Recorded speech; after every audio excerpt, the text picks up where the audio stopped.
I wanted to quickly, you guys, give a little bit of a tribute to somebody who, Desmond Tutu, who was a South African revolutionary, passed away.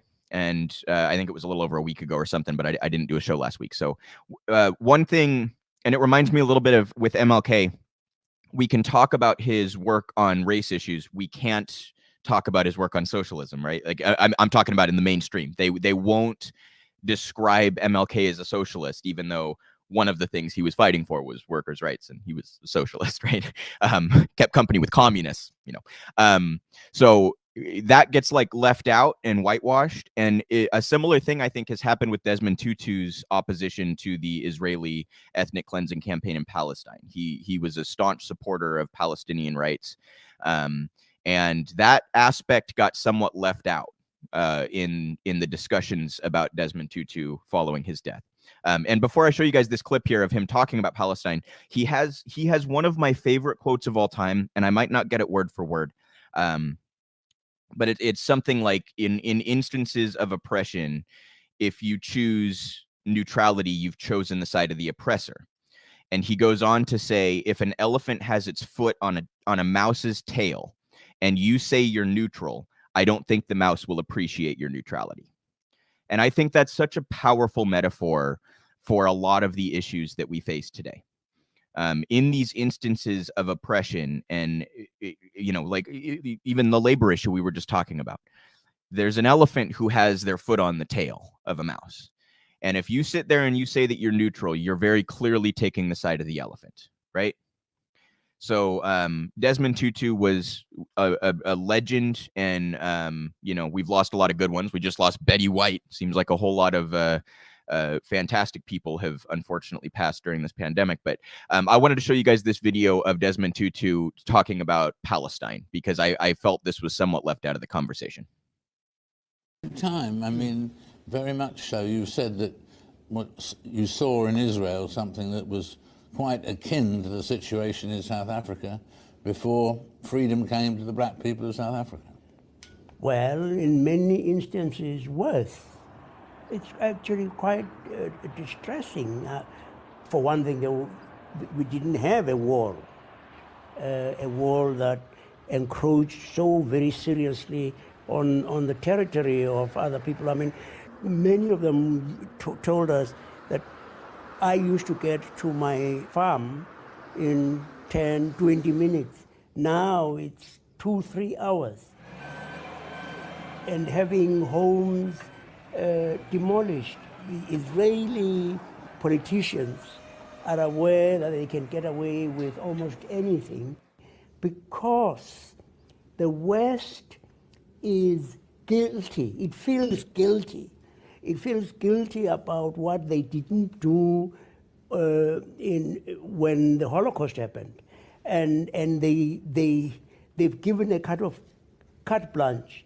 Now, if they are penitent, they ought to be the ones who pay the price of that penitence. But the price is being paid by the Palestinians.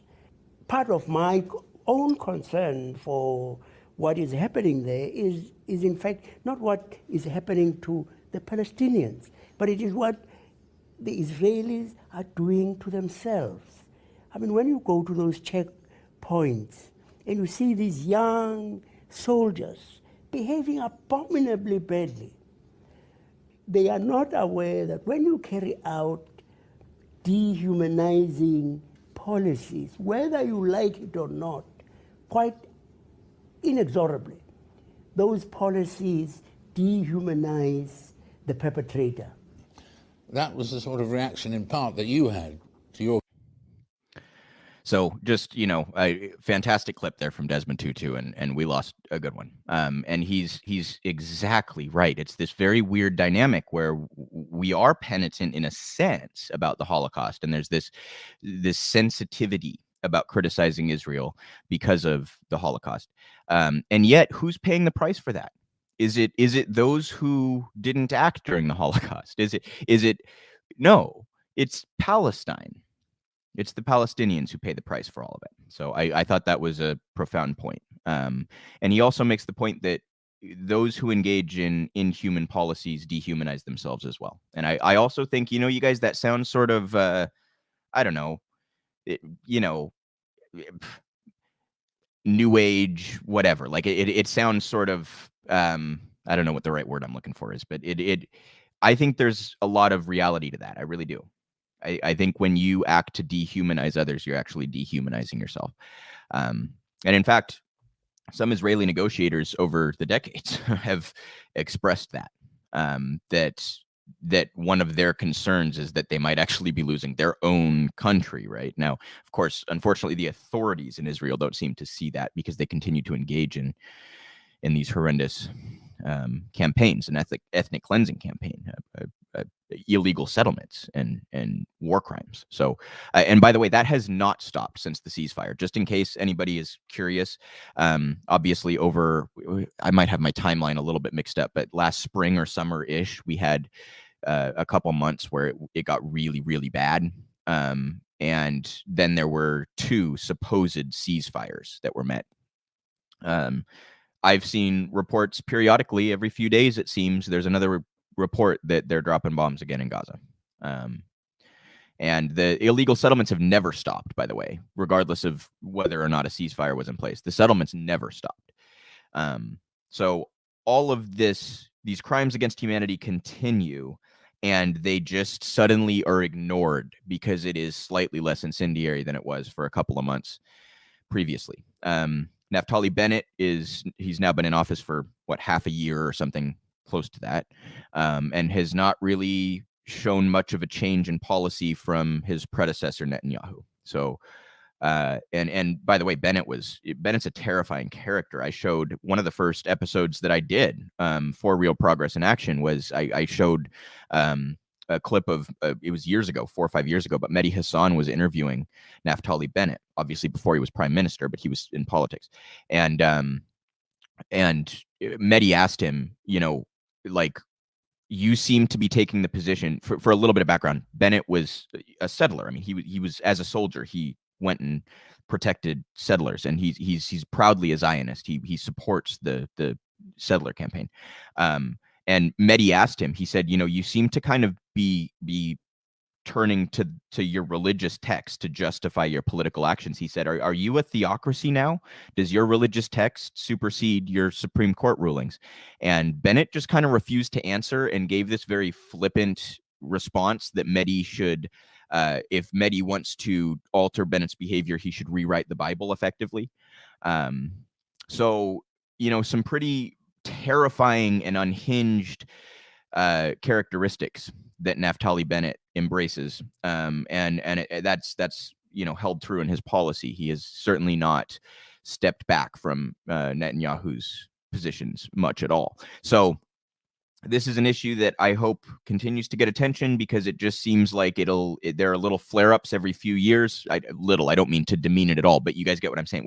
There are moments where the conflict increases, where it'll get attention for a few weeks or something, and then it's like the media just ignores it again, even though a lot of the conduct continues. It's just a little bit less constant. So I want everybody to know that these illegal settlements happen continually, regardless of the status of any given ceasefire. And that bombs are often still dropped on Gaza under the guise of self-defense. It's similar to the story we covered about the United States conduct in Syria earlier, where defense is used as a justification to sort of skip over what otherwise would be, requirements to engage. So you get looser rules of engagement if you claim that something is out of defense. And this is a trick the United States and Israel both like to use. When they are occupying forces, they will claim that their troops, which are occupying forces, are somehow acting out of self-defense, which is a paradox in and of itself. It's contradictory in and of itself.